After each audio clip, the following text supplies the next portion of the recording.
Padayon nga nakaalerto ang mga local government units sa rehiyon agud magbulig sa mga apektado nga OFW sa pungsod Israel.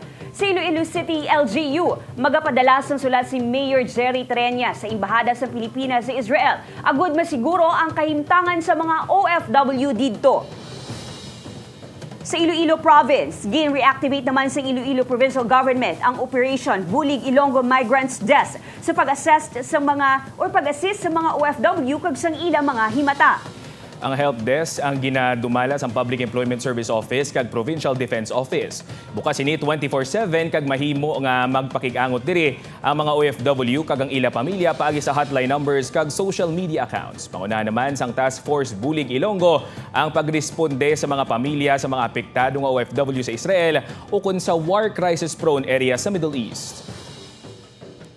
Ginakuha ang profile sang OFW, like for example ngalan nila, din sila dito sa Israel gid, no, tapos anong ila ubra and other basic informations. Tapos kung ano ang need sang OFW, example gusto niya magparipat, no, amo na siya ang aton nga tagaan sang focus, and then we coordinate as to our referral nga ubra, ma-coordinate na kami dayon sa DFA, no, DFA o kun sa OWA.